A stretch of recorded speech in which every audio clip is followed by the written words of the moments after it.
chahai so tu hai tujhse humne dil ko lagaya jo kuch hai so tu hai tujhse humne dil ko lagaya ek tujhko upon apaya ek tujhko upon apaya jo kuch hai so tu hai Om Sahana Vavatu Sahano Bhunaktu Saha Viryam Karva Vahai Tejasvi Navaditamastu Ma Vidvesho Vahai Om Shanti Shanti Shanti. May Brahman, the reality, protect us. May Brahman sustain us. May Brahman illumine our thinking process. May we not find fault with each other, with the world, or with the teachings. And may what we study be a source of inspiration to us eternally. Om peace, peace, peace. May peace be unto us, and may peace be unto all. Om Hari Om. We are entering into the second half of our class, of our fourth class, on the non-touch yoga of Gaudapada. And we started out the first class with a couple charts that were specifically titled the non-touch yoga. And we saw the requisites of non-touch yoga, and we saw the results of non-touch yoga. I'm sure all of you have those memorized by now, and you can just think back on them anytime you like. The first requisite of non-touch yoga was overcoming fear. So it already speaks of a mental kind of yoga that we do that's much beyond the limitations of a physical yoga only, that it is being done a lot by people and not taking them necessarily anywhere but hopefully towards a good physical posture. But there's a whole stretch of yoga going inside 7 other limbs that have to do with different levels of your consciousness and how to purify the mind, Shuddha, Buddha, Mukta, as Kapila just said in one of our charts in the last half. It's eternally pure, it's innately intelligent, and it's innately free all the time. That's its nature, Shuddha, Buddha, Mukta. Very beautiful words in Sanskrit that are inspiring even just on their own without even translating them into English. They have just a certain ring to them.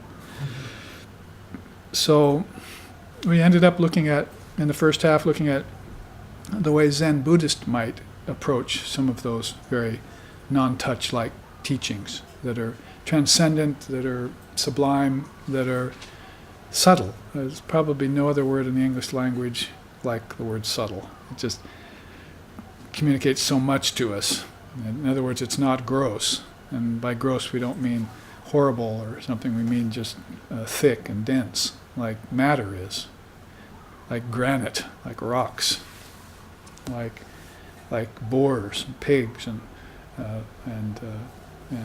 evil human beings. It's a thick consciousness and a thick vibration to them.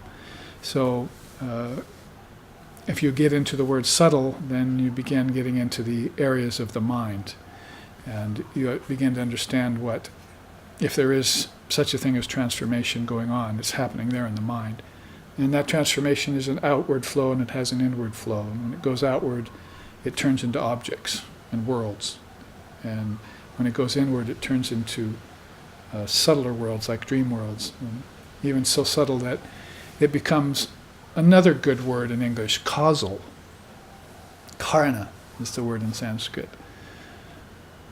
It gets back to the original cause of things, which Gaudapada, of course, does not agree with.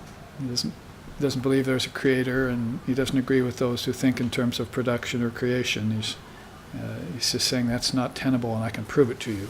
You would have to study Gaudapada's Karika with a master teacher in order to. I was just giving you bits and parts of it when I was talking about you can't produce an object. It's because if you say you produce an object, then you're saying it was unproduced at one time before you produced it. So if it was unproduced at one time, it means that its nature must be unproduced. And somehow I made it look different than its nature. And immediately you're starting to apply that towards your intelligence and towards people. What is their true nature? And then all of a sudden you're in the realm of the subtle, and you're moving toward the realm of the causal. And these are 3 levels of your consciousness: waking, dreaming, and deep sleep. Those are actually called gross, subtle, and causal. They're also called your 3 bodies. You have 3 bodies, not just one.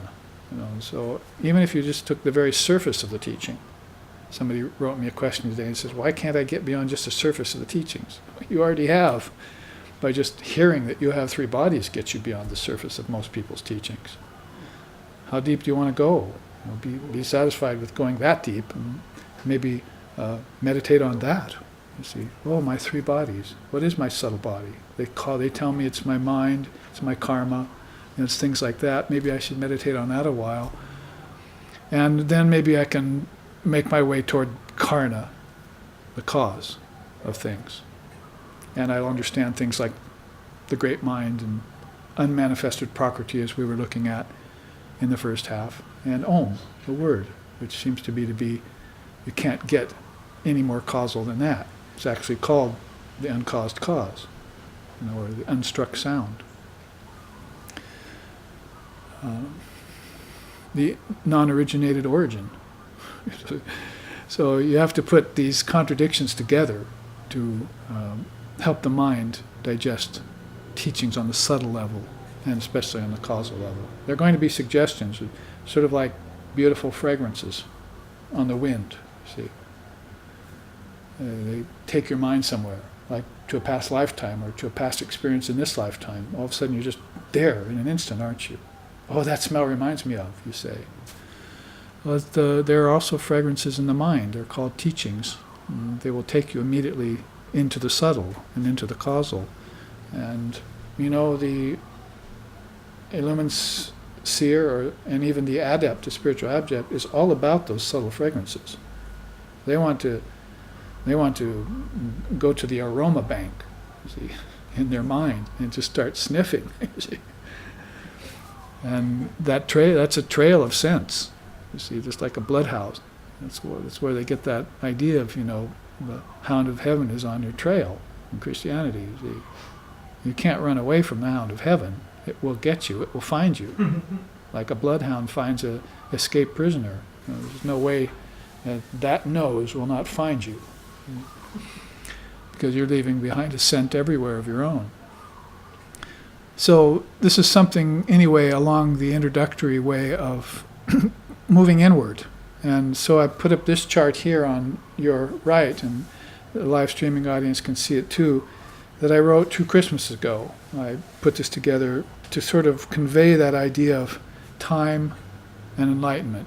Now, we said in the first half that where is the time the soul will come, and where is the time when the soul will go, when all of time is actually inside itself? And what space will it go to, when all of space is inside itself? What space can it possibly go to? It's actually just moving around in a dream inside of space that's inside of it, you see. And when that becomes really clear to you, you become more stationary, you become more stable, and you become untouchable. And we mean that in the most positive way with a capital U. You see, untouchable means non-touch yoga. So, Advaita Vedanta then, I probably should say this before we enter into this chart, and this chart actually is nice for illustrating the different ways in which a person can get mukti. And there are different forms of mukti. There's gradual mukti. People get enlightenment, over time by stages. In fact, Sri Ram in the Adhyatma Ramayana says that enlightenment dawns on the mind in stages. It doesn't happen all in a flash like some people think. Yes, there is a flash of like striking a match in a dark room. That's called insight. See, that's your first awakening. And it also might be your final, that final straw that broke the camel's back when you get just before you get your ultimate realization, you have this incredible, as we were just singing about, this wash of light or sound that comes over you. Don't you hear that great sound that's heading towards us, you see? Annihilating the boundaries between relativity and reality. Just breaking down everything and turning you into your true self again. Omniscient, omnipresent, omnipotent, all-seeing, all-pervasive, eternal. Showing you to your true self, introducing you to yourself. Self, meet myself, thank you, you see. Mm-hmm. Shake your own hand, see your own original face. So those different kinds of enlightenment are noted. Krama mukti, jivan mukti, sarva mukti. This chart was put together with that in mind. But we're jumping sort of to the chase here by saying that I wanted to start down here in the lowly old little old worlds where we find ourselves in an embodied condition. And you see there, that diagram there is very much indicative of the illusory dimensions of Mayic variety. That's what it says there if you can't read it. Illusory dimensions of Mayic variety. That's these worlds of name and form and time and space based on causality, karma, cause and effect. And all the individual and collective and cosmic karmas that the worlds of name and form are noted for, at least in spiritual circles. There you see the 7 patalas, the realms of the disembodied spirits who are lost. You see the kind of hell realms. Then you start with Burloka, then Bhuvarloka, then Svarloka, Maharloka, Janaloka, Taparloka, and Brahma or Satyaloka. Those are famous. Those are called the 7 worlds. So 7 lower worlds, patalas, and 7 upper worlds, inner worlds. When we say the Gayatri mantra, we're talking about 3 of them. Om, Bhur, Bhuva, Swaha, right? So Om, Bhur, Bhuva, Swaha. May there be peace in those realms. Because if you're in these other realms, peace is already there. You're not going to have that much problem because you're not in a physical body. But in these realms, you're in physical and subtle bodies called heaven and hell and earth, if you want to borrow terms from Christendom. So you're going back and forth from heaven to earth to hell. This thirst for life forever quench. It drags from birth to death, and death to birth to soul. All worlds, both here and there, do I renounce, all earths, all heavens, all hells, all hopes and all fears. Thus cut thy bonds. I'm just quoting a few selected lines from Swami Vivekananda's Song of the Sannyasin. So, all worlds, both here and there, do I renounce. All heavens, all earths, all hells. So you've renounced those worlds of coming and going. See? If you want to be a non-touch yogi, you're going to have to do that. You're going to have to renounce the worlds of name and form and time and space, because they're an illusory dimension of Maya. No person in their right mind is going to accept those as real. And therefore, most of the people in those worlds are not in their right mind. You haven't met a person very often in your life who's in their right mind. Your parents weren't. Your teachers in college weren't. They're not in their right mind as long as they believe that this world of name and form is real. Only Brahman is real. Brahman Satya, Jagad Mithya. Jagad means world, Mithya means false. Do I have to say any more? It's like a Vedic Mahavakya. Brahman Satya, Brahman is real. Jagad Mithya, the world is unreal or false. So that's what happens when separations happen. Relativity all of a sudden is seen as different from reality. Now I have 2 worlds. This is not acceptable to Gaudapada. There cannot be 2. It's not acceptable. You're breaching the main law of Advaita Vedanta. I can't accept it, you see. So he disagrees with everyone who thinks that there's a creator or a creation or a projection or evolution in time. He disagrees outright with him. You have already breached the first law of Advaita Vedanta. You have wandered away from the true path. The minute you start to think that way, have a nice dream. And when you wake up, you'll, like Martin Luther King, say, I had a dream. But will you look later and see how the rest of the world has fallen into delusion and say, I had a nightmare? See? I had a nightmare. See? Because I began to believe that the worlds of name and form and time and space were real. But my teacher told me otherwise, and I didn't listen. I didn't renounce them. I was a rich man. I couldn't give up my money. I was a famous person. I couldn't give up notoriety. I was a worldly person. I couldn't give up my mundane pleasures. See? I was a churchgoer. I couldn't give up conventional religion. I was a hypocrite. I couldn't give up fundamentalism.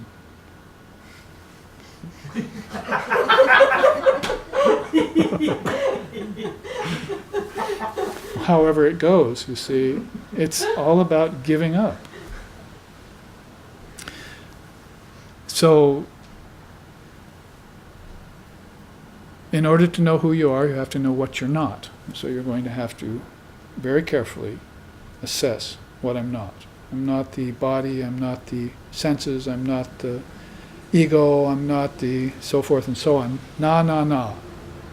I'm not birth, I'm not death. Na mrityur na shanka na me jati beda.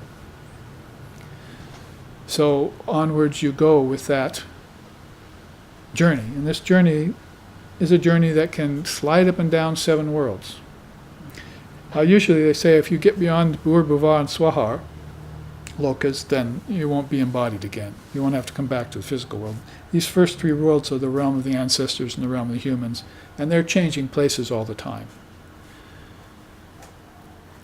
Fathers, mothers, daughters, brothers, sisters, children.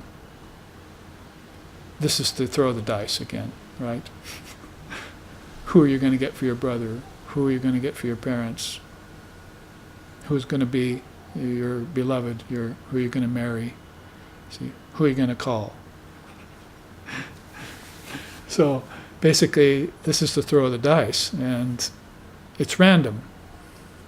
To make some sense out of it, then you're going to want to become that great chooser. You're going to want to have a conscious life, awaken from the illusion of birth and death and life lived in worldliness, and become a consciously enlightened soul, an awakened soul, at least an awakened soul. So those kinds of souls will attend upon worlds that are free of the kind of karma that brings people back and forth with their ancestors. And one of the things that Buddha did was get beyond the realm of the ancestors.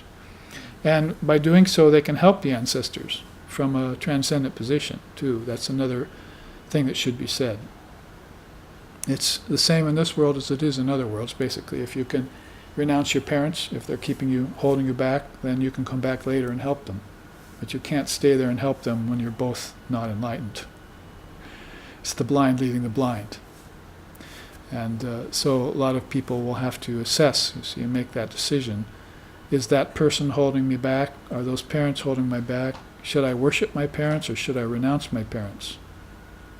If my parents are worldly and they're holding me back and they're trying to route me into the Mayic realms of illusion, then I must renounce them and get enlightenment. Then I can come back later and help them.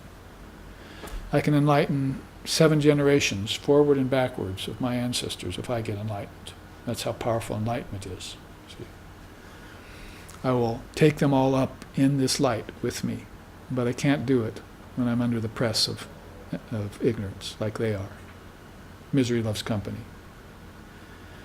So this kind of idea can be said about the 7 patalas, the lower realms, sunken grounds, Buddhism calls them, and the 7 lokas.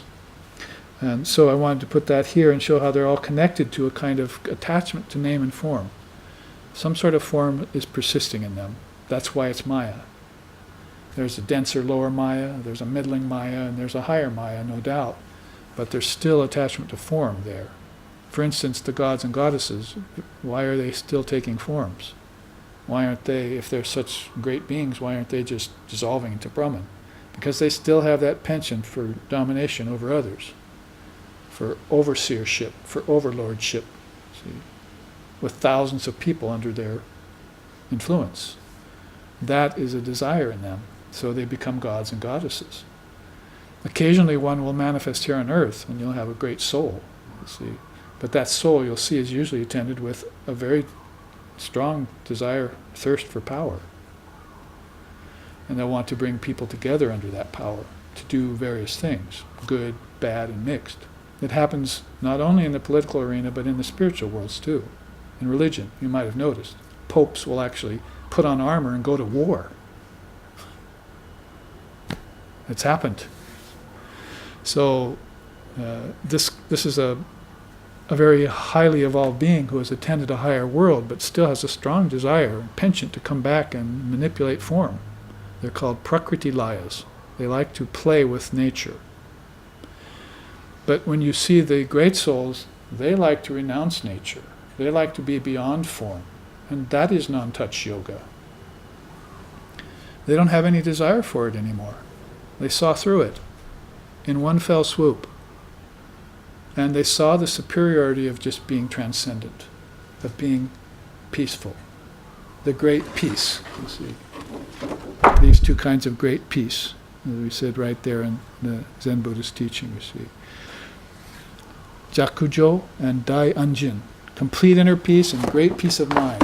And that's what they liked. And Holy Mother, Sri Ramakrishna's divine consort and wife, and my teacher's teacher, said, there's one thing you need first and foremost, peace.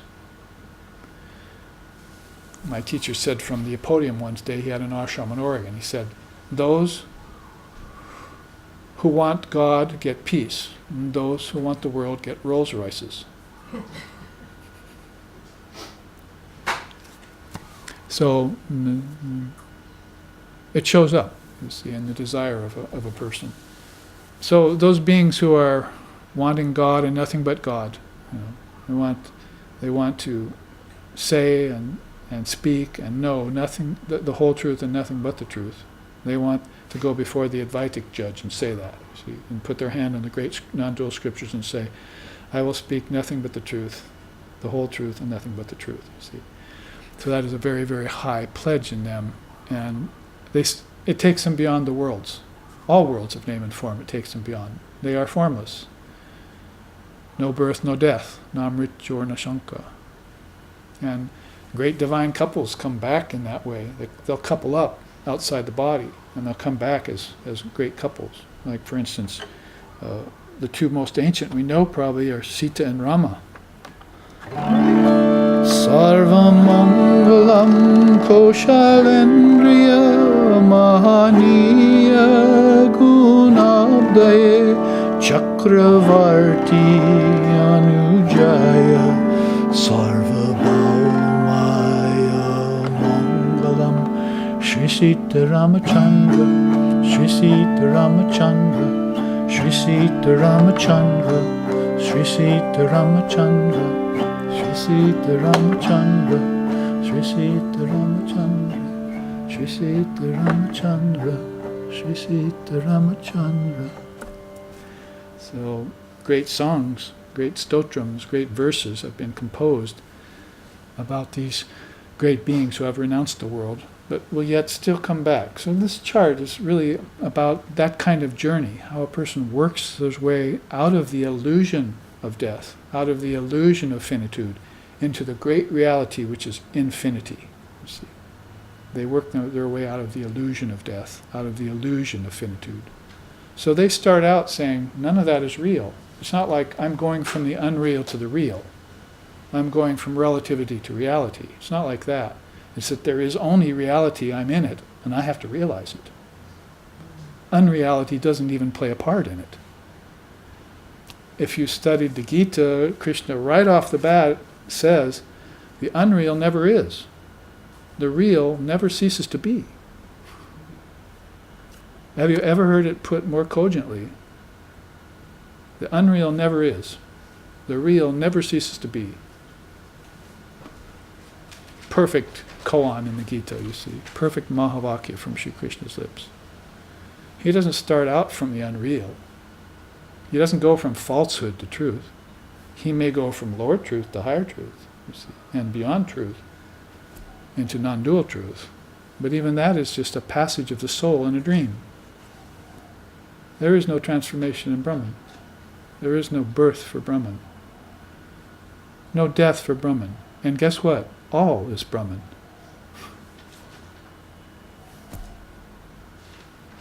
Sarvam kalvidam Brahma.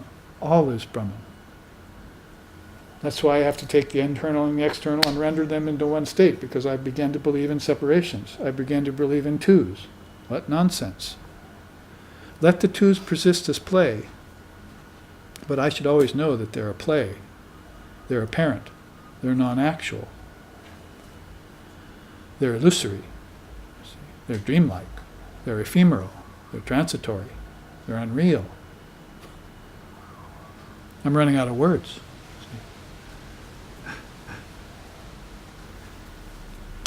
So if you go up this trajectory with me, you'll have to admit that there are some people who do not accept what Gaudapada teaches. They're in samsara smack dab. To them, it's the other way around. There is no such thing as reality. There's only the world. Completely topsy-turvy to Gaudapada's philosophy. It's not that there's reality and relativity, or you blend the two. It's that there's no such thing as reality, and relativity is the thing, you see. It is what they believe in. They're materialistic to the very core, their being. They haven't awakened one iota yet to their true nature. They don't even have the consciousness that God gave a dead bush. Haven't even come that far yet, you see. So, if you see people in that kind of predicament, then there's nothing that will incite your compassion more. You see. You say, these are the fallen and the lowly. I had an email today. My wife wants to come see you because she wants to know how to help the fallen and the lowly. I'll have to tell her, don't try this at home, kids. See. Make sure that you have a very high degree of quality of consciousness and some strong detachment in hand before you try that one. Talk about helping your parents, or coming back for your ancestors and so forth. You're talking about a strata of beings that have absolutely no belief in anything higher than the body and objects. So that's where you start. It's called samsara here. Dream transmigration in assumed bondage. I'm trying to be as kind to it as I can, the way a Gaudapada might put it. He's not going to say that's bondage, it's transmigration in bondage. It's dream transmigration in assumed bondage. These souls think they're bound. They're living under the idea of finitude. I am a finite being. And that's all I am. It has to do with assumption of a human ego, the ability to project worlds in space and time, the belief in the actual existence of matter and energy. You can see this is a good combination of theology and science as you march up here, because those are the two rocks, and that's the rock and the hard place that we're all dealing with here. In this day and time, in the Western culture, is the seven-day creation theory against the evolutionary theory, you see.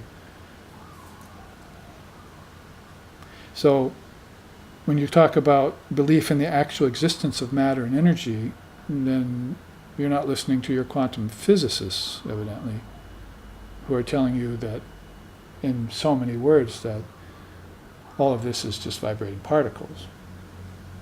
It's like Christ saying, you can't build your house on sand. So we have built our house on sand in the West. We've put all of our stock, all of our eggs in one basket, and that's matter, utopian society, those kinds of false hopes. And it hasn't worked so far in hundreds and thousands of years of recycled souls. It's not going to work again. The wise ones just give it up.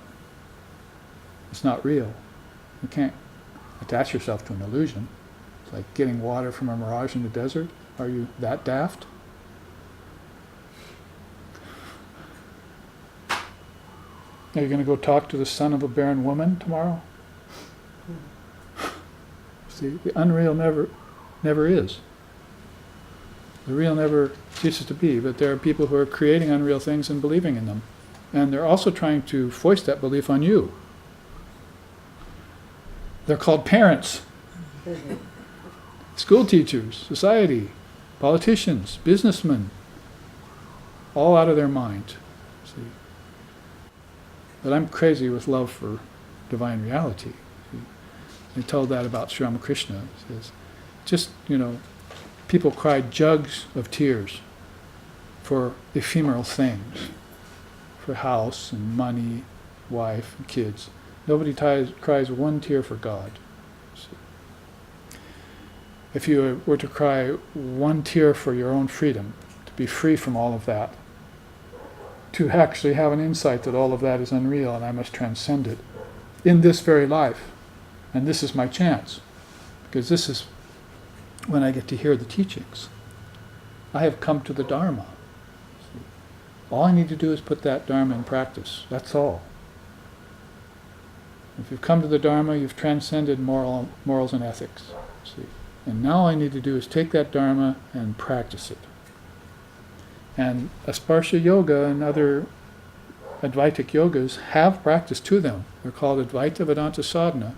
Don't let those people on the other end of the spectrum who believe in non-duality, whom are often assigned the appellation pseudo-Advaitas, tell you that you're pure and perfect, so you don't need to do anything. We never heard Sri Ramakrishna Paramahamsa, Sri Sharda Devi, Swami Vivekananda, Swami Brahmananda, Ramana Maharshi, or anyone of that high caliber ever say anything like that. And they were all Advaitic teachers. No, you have to struggle very hard. Very hard doesn't mean grinding something out, Gaudapada says in this Karika. It's non-touch yoga that you're practicing. It has its own way of proceeding. The practices are very subtle. There's that word again. It's going to have to become even causal. It's going to have to transcend the causal. Going to have to go into, let's see what we're going to have to go into. False identification with the physical body and the senses will be one of the things you give up. Attachment to physical objects for gross enjoyment and for the sake of possession, you'll give up. Cannot possess unreal things. It'd be like sort of grabbing water, trying to hold water in your hand. It's like trying to possess objects. Now, all of that has to do with this rise out of samsara. And here you see the first signpost, you might say.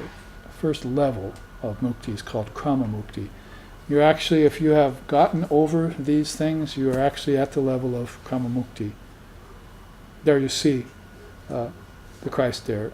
My Father's mansion has many chambers.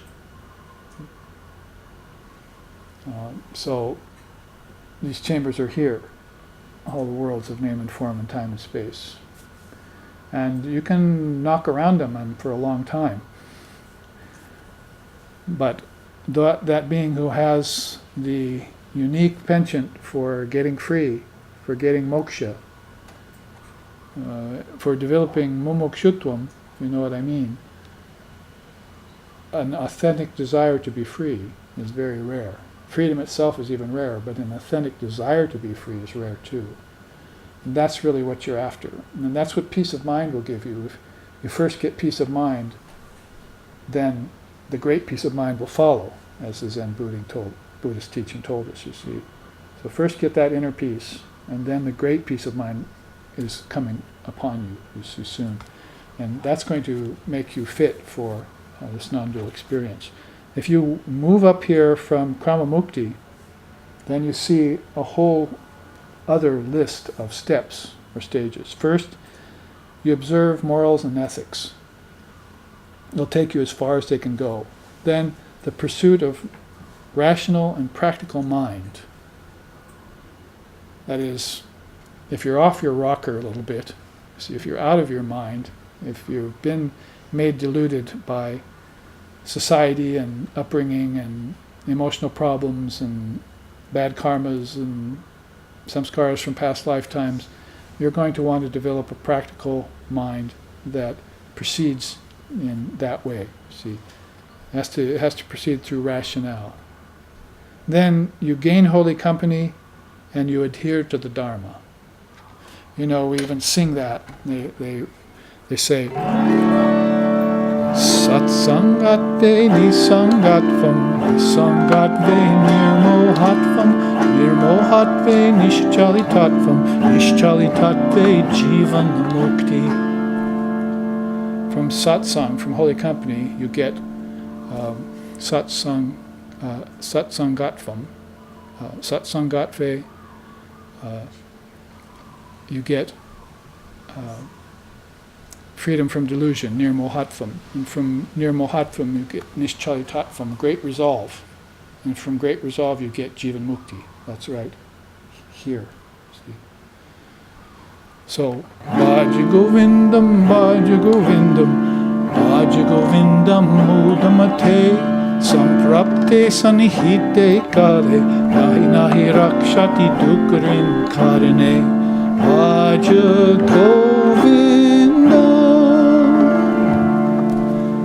So he says, adore the Lord, and make your way. You see, Satsangatve Nisangatvam, from holy company, you'll get this desire to be free of all attachments. And from that you'll get freedom from delusion. So holy company is going to get you free of delusion, because they're living in this state, you see, of holy atmosphere. You'll have to detox a little bit. See, come into that and it feels kind of, oh, this is hard. I don't know if I can stay with this group. This group of people, they're doing something completely different than I ever imagined, you see. But if you stay there long enough, then the world, you start to detox from the world. Like all these pleasures and things, you see that, I've seen it happen so often. I get calls after I teach a person for a year or two and say, oh, I don't feel like going out drinking with my buddies anymore on Saturday night. There goes that one, you see. But my friends don't like me anymore because I'm not going with them. And you hope he lives through that, you see. Get new friends. How friendly can they be when they just want to get you drunk? You see. And then you met your wife in a bar. And you expect that to last? So, in holy company you begin to learn what to do and what not to do. And in order to get you free, you have a sincere desire for freedom beginning to mount inside you. It's called mumukshutvam. So they sing about it in songs even. So gain holy company and adhere to the Dharma. See, that Dharma are those teachings. Like I said, all you need to do is put them into practice now, and it's an inner practice you're doing. And it doesn't cost anything. I might add that in too for the people of the day. You can do that mental practice without spending any money.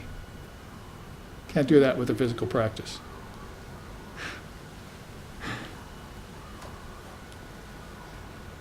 Then study of the non-dual scriptures and practice of meditation.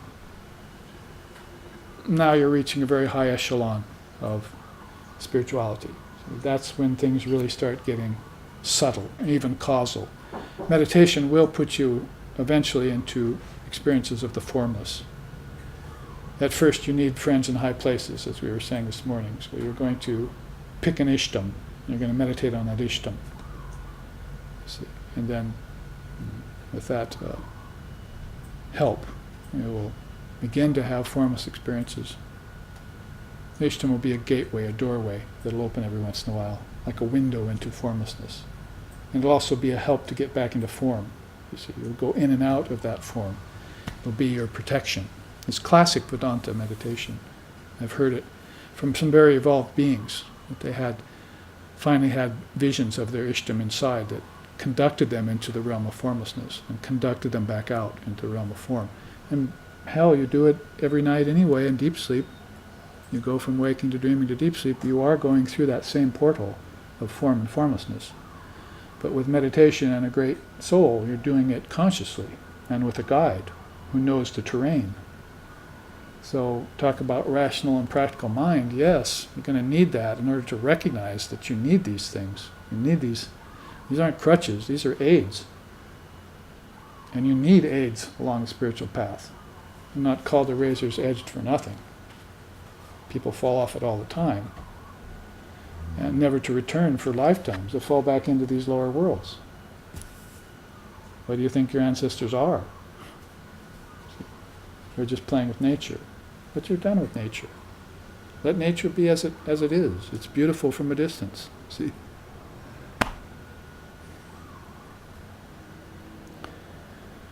Well, there you see the second stage of that. Individual enlightenment, jivan mukti. It's on the mind of all the adept practitioners. They want jivan mukti. And they know videha mukti is a far cry yet. That's freedom for everyone. And sarva mukti even further. But if you can get jivan mukti, that's beautiful, as we just sang. That is of the highest individual merit and accomplishment. That's an attainment that you can really put under your spiritual belt. You see, that's something that is irretractable. You've got it for all times. You're not going to fall out of that. Now you see along the way there was Sri Krishna and his, as you passed into that state, you passed by Ganesha, and his quote is, "On hearing of the essence, all tasks will be accomplished, all confusion will end." So, Om Jaya Ganapati Ganesha Jaya Om, Omkara Prabhu Sharanam Sharanam. Once you take refuge and in holy company, they'll tell you about the essence, then all these tasks will be accomplished, your duties will be over, your works will be done, and you'll see that there's no facility for work at all except for higher knowledge. You're not getting anything out of your work unless you're extracting some sort of higher knowledge out of it, and that will be the end to your confusion. That's what the elephant-headed God is telling you when you see him in your deep meditations. Now you make that grade at Jivan Mukti, and you see there's only 2 entries after that. It's a very high cerebral atmosphere, philosophically and spiritually speaking. First is selfless service with mature compassion. You're able to be of the greatest help to other beings almost without lifting a finger. Does it remind you of some of these sayings in Zen we just talked about, right? Working without working, acting without acting. See, it's that old karma yoga way of talking about things. So here you encounter it too in Vedanta. Selfless service with mature compassion. It's a very rare thing. And it's the making of a person who's heading for videha mukti, freedom from all embodiment. The other entry there of those 2 is attainment of formless samadhi. In Shankara's Vivekachudamani, Crest Jewel of Wisdom, he talks about that. He says, practice having samadhi. How can we say it? You know, maybe you're a young boy or a young girl and you just cannot figure out riding a bicycle. You can't make yourself get up there and take the training wheels off, you see, and actually go out and be free. And one day you just envision that you can do that, and you go out there and you ride it for the first time. You might have remembered that in your own life, doing that, and how free it made you, and how confident it made you. So imagine that in a spiritual setting with your first attainment of formless samadhi. See, it's like it almost seems impossible. You don't even know if you believe in it, even though hundreds of people have had it and talked about it. The scriptures talk about it all the time.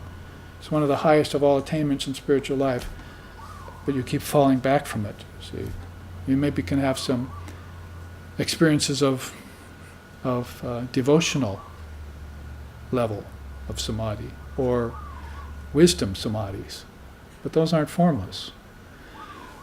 So when that freedom from confusion, as he puts it here, occurs to the soul, then basically all of a sudden it can have this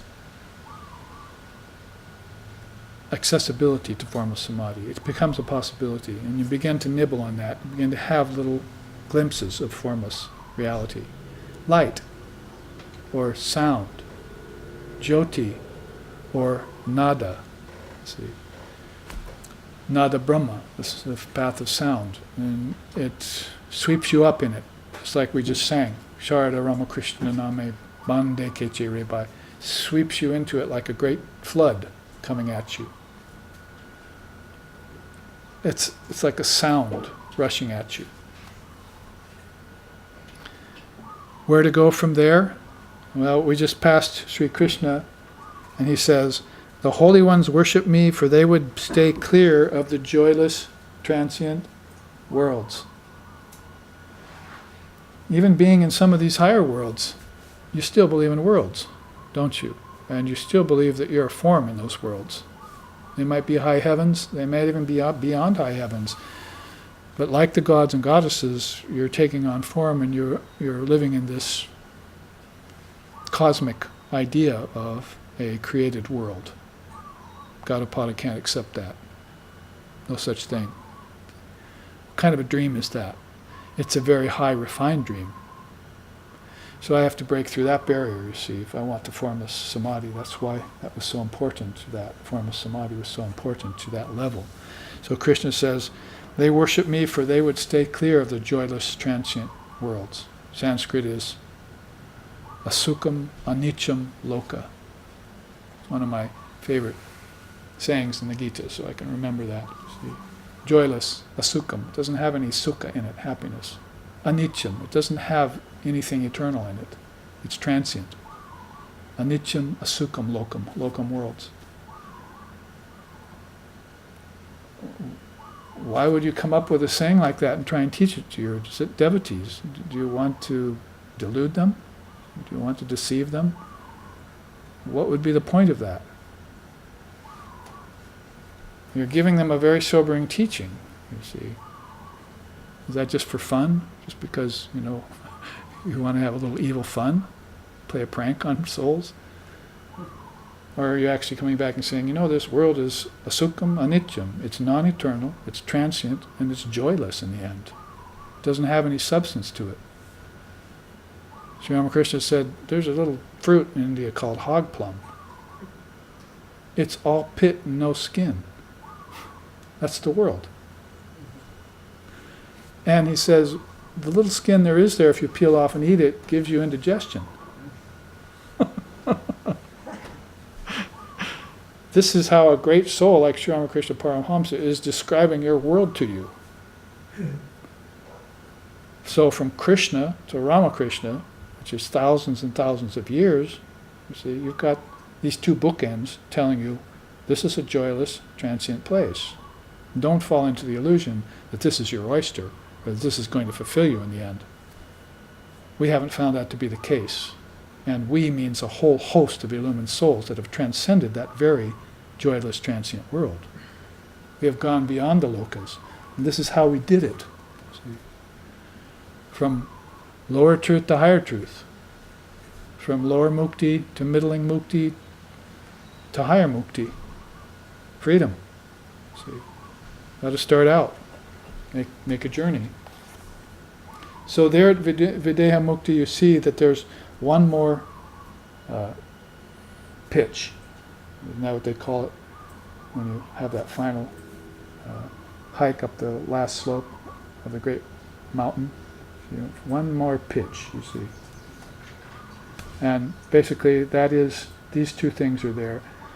You will gain absolute equanimity and unified vision. There's your non-touch yoga. It's unified vision. So unified that it's become, not just non-touch, but non-seeing. You're not seeing through the ordinary apparatus anymore. You're seeing the truth only. And if you see the truth shall. So if you're free, what else? It's all about freedom. And then absorption in absolute reality. The hailstone fell into the ocean. What could it do? The ocean was everywhere. So that's how your soul's going to feel finally. I have nothing to do but merge now. It's not like, let's get it over like a toothache. See? It's like, this is it, the final realization is upon me. And I should have that realization before death, before the body's death, not during or after. It's not a very good time to do it. It can be done, the Tibetan Buddhists say, if you have the right guides and the right setup. But it's better to do it. It's better to die before you die. That's how the Zen Buddhists put it. You die on the zafu, on the pillow. Sometimes come in from Zazen and the Roshi will ask you, have you died on your pillow yet? Oh, is that what I was supposed to do? Giving you a clue, you see. Have you experienced the ego's death yet, is what he's saying. Have you let go? Have you, Sri Ramakrishna used to say, you can't go anywhere unless you throw the sandbags out of the hot air balloon, right? So throw the sandbags of fear and doubt and desires and worries and karmas and all that out, and then the thing will just rise by itself. It's buoyant, naturally buoyant. That's your mind, that hot air balloon. And where else is it going to go but to the deep inner heights, the breathless air of heights of the non-dual Brahman. So these two entries are speaking of that non-touch yoga exactly. Equanimity and inner vision and absorption into absolute reality. That's what the spiritual aspirant is after, and that's what the spiritual aspirant has to look forward to. Practice samadhi then. Because you're headed for sarva mukti. Is it really possible that all these beings can get free? That you can help them get free? Is that just a pipe dream? It's more likely that they're already free already. And they will wake up when the time is right. There is nothing but Brahman here, so they're free already. So how can I go out and free them? You can't strew pearls before swine, neither can you wake someone up before it's time for them to wake up. If you try, they'll just be grouchy and fall back asleep. Go away, let me sleep. Let me dream, you see. Though they have not qualified themselves yet, they're not ready yet. It's not time for them. So sarva mukti is rather like that. It's not like we have this sort of, as I said, this sort of grand expectation that the whole world will get enlightenment. It's never happened in its history, and it's not about to happen. The real truth is just like Brahman. Everything is unoriginated. Everything is free. Everything is perfect. Everything is pure. They're just people who are dreaming themselves away from that purity and that perfection again and again. And that's samsara. That's the definition of samsara. Rebirth in ignorance again and again. Ignorance of what? Of their true nature. The inability and the undesirability of practicing the non-touch yoga. They haven't developed that taste for it yet. They still have a taste for thorny bushes, like the camel. They don't have a taste for this rare aroma of pure heights that you only get at higher elevations of spiritual life. It hasn't dawned on them yet. So that's sarva mukti I'm beginning to talk about. You see their perpetual enlightenment. It's not something that happens over time or seems to happen over time. It's something that is at hand all the time. That's how Shankara describes it. It's a state of consciousness always at hand. Moksha, he calls it. Here he's called mukti. There you see Shivanatharaj. He says, the great souls are no more subject to rebirth, which is the abode of pain, for they reach the highest perfection. And the only moniker up there for it, the only tag, the only stage is perceiving Brahman everywhere and in everything. So I've taken you through quite a journey here from the lowest patalas to the highest state of sarva mukti in one fell swoop. And the last quote here is from Lord Buddha, which is fitting since we looked at the Zen teachings. He says, how shall I dwell in the rainy season, and there during the snowy winter, In some other place I'll dwell distant during the summer months. Thus goes the witless fool, never imagining what suffering and danger may befall him during the vast, all-consuming, and seemingly unending season called time.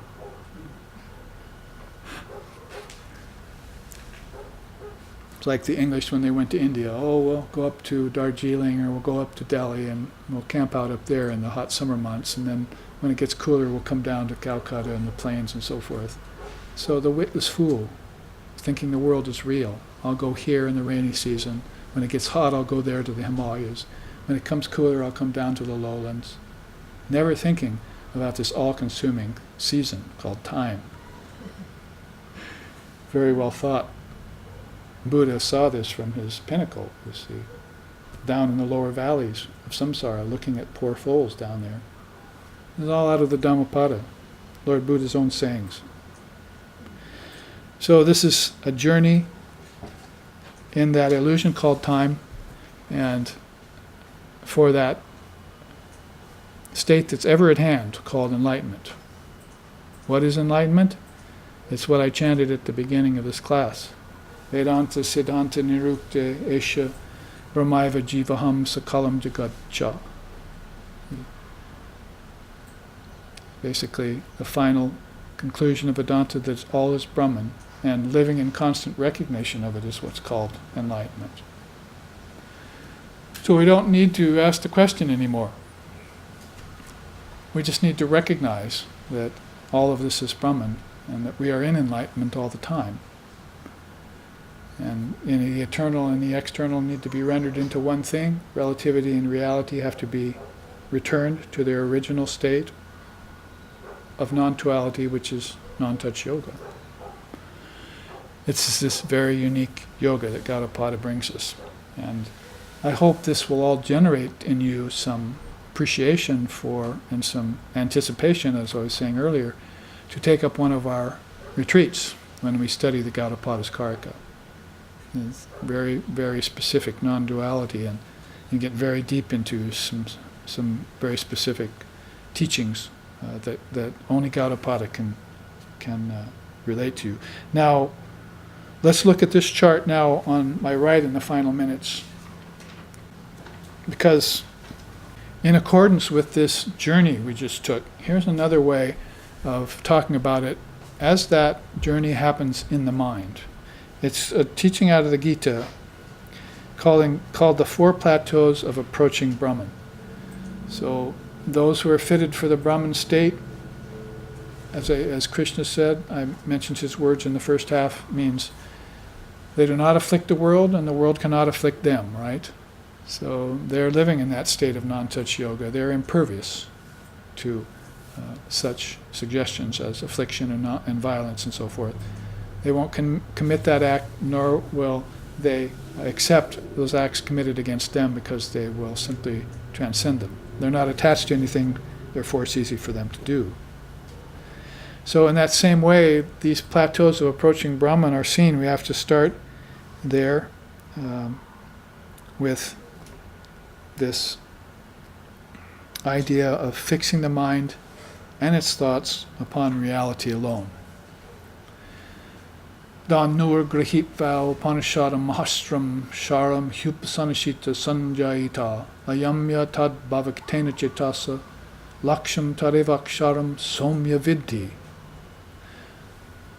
That means taking as mighty weapon furnished by the Upanishads and the non-dual scriptures, fastened to that weapon the arrow of mind, made sharp on thoughts on reality alone. So Upanishads, Bhagavad Gita, two of the great scriptures of India, along with the Brahma Sutras, are called the Prasthanatrayam, the three great landmarks in scriptural history. Those three are called Prasthanatrayam. So you can see how they concur with one another. I quoted out of the Upanishad just now, fix your mind, sharpen your mind like an arrow, fix it on thoughts on reality alone. There it is in the Bhagavad Gita. Of all the yogis, that one who worships me with faith, his inmost self merged in me, that one I hold to be most devout, perfected in yoga. So right away we're talking about this non-dual state or non-touch yoga, aren't we? Now you see the man meditating, trying to merge his inmost self in that supreme self. Now, provisions happen in the next 3 stages. If you cannot concentrate your mind, if it will not concentrate, then engage it in constant practice. That's called abhyasa yoga. So asparsha yoga is not possible for me yet. So I'm going to have to come down a step to abhyasa yoga, the yoga of constant practice. He says here, the senses impetuously carry away the mind of the one striving for perfection, but the yogi, controlling them all, remains focused upon me and enjoys the bliss of uninterrupted wisdom. So if I can't have non-dual samadhi, I'll have wisdom samadhi. Thank you very much. Maybe I'll have a little bliss samadhi too along the way. Maybe I'll have a little samadhi of the ripe ego too. Let's see. Non-dual samadhi is a far cry yet. I have to make myself qualified for that. So, fix the mind and its thoughts upon reality alone, but if the mind will not concentrate, engage it in constant practice. This is where I said, if you take the Dharmic teachings, then you must apply sadhana right away. See, I've heard the teachings, now I have to realize them by practice. That's very important. If you're looking for someone to come along and do it for you, then you're living in a dream that probably won't happen. It is possible for a great soul to come along and touch you, like Krishna did to Arjuna, and lift you out of the battle, and give you a kind of higher samadhi. That's very rare. Most of the teachers don't want to do that, if they can do it at all. There's very few teachers in the world at any given time that can do that. But if given the choice, they would rather have you do their yoga of constant practice and gain the ground yourself. It makes for a much more substantial statement in the long run, if you can do it yourself. Self-realization is called, you might have heard. Did they name it that for no reason? You gain realization of the self, for the self, by the self, right? So, a very important stage there. Now, if practice is not possible, you poor thing, then offer all works to God. So here you are back to the karma yoga field, the karma shaya, Patanjali calls it, where all the karmas are ripe for fruition. That is, bad ones are coming up, mixed ones are coming up, good ones are coming up at different times. And this ascent in time and enlightenment, you realized that you had some problems, right, that you had to transcend, some limitations. And it wasn't until you got to Jivan Mukti that some of those started falling away and you started attaining some of the higher qualities, right? That's hard-won ground. See, that's very hard to get equanimity, for instance. That's just probably the first thing you would see, is some equanimity out of it all, or some selfless service. So here he's talking about, if practice is not possible, do selfless service. Try shifting your idea of doing work for money, doing work for gain, even doing work for altruism. Try and shift that to doing just work for God. See, so, many people have remade themselves with that shift of consciousness. It's very hard for a materialistic person or a self-made person, Western speaking mainly, to believe that that's possible. And like you've read about stories probably in the tradition where some of these great successful worldly people have met swamis and roshis and rinpoches and so forth, and see that they've renounced the world. And the rinpoche or the roshi will say, or the swami will say, yes, just give up everything, for self, and just do it all for God. And they say, that doesn't make sense to me. They just cannot accept it. It doesn't even register in their minds yet that that's a way. Because we're all so very much raised in the idea of selfishness rather than selflessness. Very few people are raised in selflessness. And that's why morals and ethics eventually will have to be transcended, because that's where you're learning things like that. Oh, be selfless. Don't be so selfish. If you don't show that you're very selfish, then you probably won't get that teaching. But the plain fact of it is that humanity is selfish, completely selfish. Everyone is. And it's a very, very rare soul that's selfless. So you get a glimpse of that in yourself when you see your ego. And when you get that glimpse, you get very averse to yourself. You see, I don't like that about myself. That's a very great moment, turning point, when you say that. I don't like myself. It's a good thing. It's a positive. It's a helpful poison. It's like poison for a snake bite. It's going to make you turn and begin to work to transform yourself. So when you see the basic selfishness at the root of humanity, which is in the ego, then that's a turning point. And hopefully you won't have to see it more than once to do something about it. Because there are a lot of people who ignore it, bounce back from it, and cover it over again with selfish preoccupations. Well, if I do this work really good, you see, for myself, then I won't have to think about that. And I can gain success and I can get pleasures and money and so forth. But then you're just back on that cycle again, coming up for that next look at your selfish self. And you're never seeing the higher self, what to speak of the non-dual self, the non-touch self. And that's a far cry yet. So this is what's a little bit of explanation of this. If practice is not possible, then begin to offer all works to God.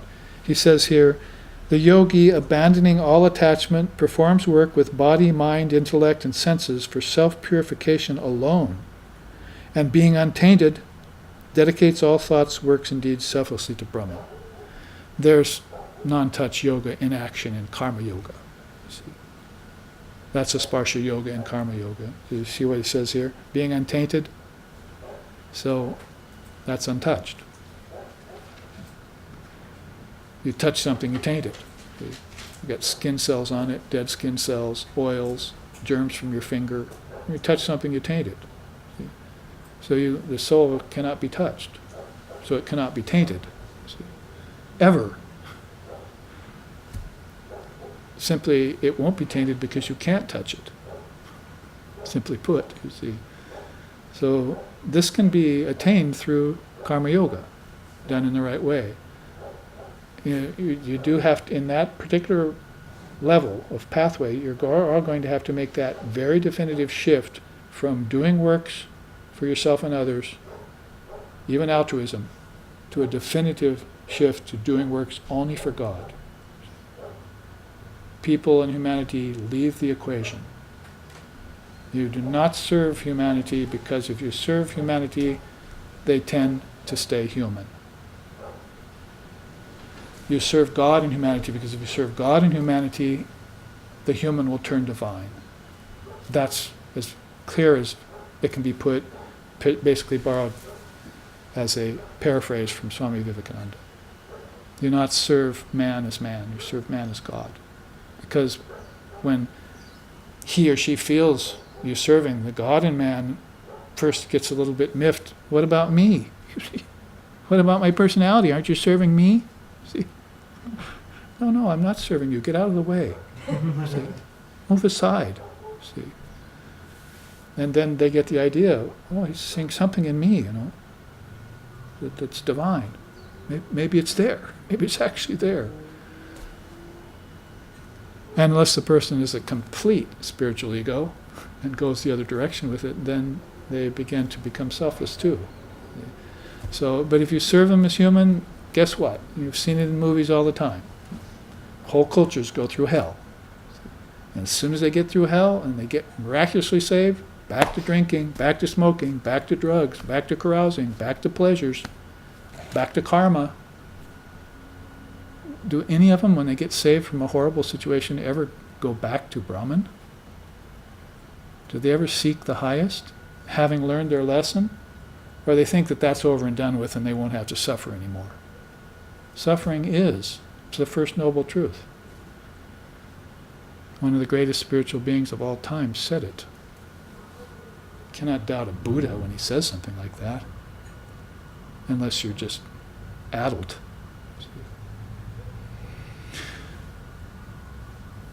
So this is a very important level of this fourfold approach to Brahman. And taking up the fourth one, if selfishness and agency persist, because when you giving up all your works for self, then you're giving up the sense of agency. There's a sense of ownership, you see. That's pretty persistent. But sense of agency is behind sense of ownership. I do, I own. The actual owning and the doing is just sort of something that happens as a result. But the sense of agency behind there is your part in that, you see. And there's a kind of clever intelligence. I was mentioning it earlier. There are different levels of intelligence. So there's a kind of mean intelligence behind that. It is very self-serving. Vivekananda even mentions it in one of his songs. We give up that self-serving spirit, which is the mother of all dissension. Very nicely put. We give up the self-serving spirit, which is the mother of all dissension. So competition, jealousy, all those things will come out of that kind of retaining of that selfishness in you. See? So if selfishness and agency, sense of agency persist, abandon the fruits of work completely. That's the final conclusion of Sri Krishna. He says, better indeed is knowledge than formal practice. Better than knowledge is meditation. Better than meditation is the renunciation of the fruits of action, for peace immediately follows renunciation. So if you can manage it, as I was saying in the first half, that renunciation of the world, the renunciation of the thought that my acts are actually doing good to me or others, renunciation of possession of objects, all those levels of renunciation will immediately take you to the goal. That's your quickest approach to Brahman. Better than meditation, better than knowledge. If you could manage that, you see, better than even giving up the fruits of work to God. You just give up all fruits of work completely. It's like non-touch yoga. You immediately arrive at this place where nothing is binding you.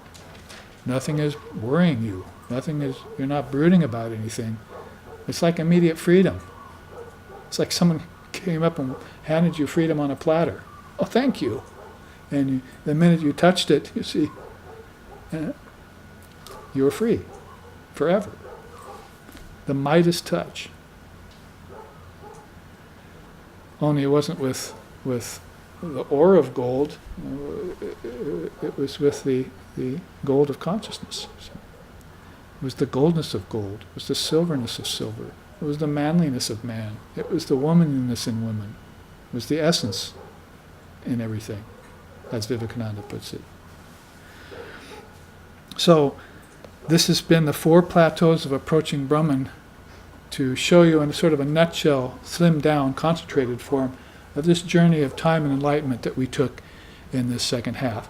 Now, we have 2 more classes, I believe, on 2 more Sundays coming up, that we will go through more and more aspects and deeper look into Asparsha Yoga, or the yoga of non-touchism, or non-touch. Om Tachnayo, Om Tachnayo Ravrinni Mahe Gatung Yagyaya Gatung Ye Nupataye Daivi Swastarastu Naha Swastir Manusebhyaha Urdhvam Jigatu Bhesajam Sangnoastu Dvipade Sangjatushpate Om Shanti Shanti Shanti. May we make an offering into the Great Self. May we always delight in this offering. May we always revere the Lord and Mother of all sacrifices. May divine blessings be upon us. May peace be into the entire human race. May healing, well-being, and prosperity then also abide among us. Om peace, peace, peace. May peace be unto us. May peace be unto all. Om Hari Om. Nothing exists but thee. From the life heavens, throughout the boundless universe, and even into the dark netherworlds, wherever our souls journey, we find only thee. For nothing whatsoever exists but thee. Matchless is your presence, O Lord. I have found nothing which compares to it. Contemplating it, this humble singer, Jafar, has become illumined, and this simple truth has dawned upon his understanding, that nothing exists but thee. Jo kuchhai so tu hai, tujhse humne dil ko lagaya. Jo kuchhai so tu hai, tujhse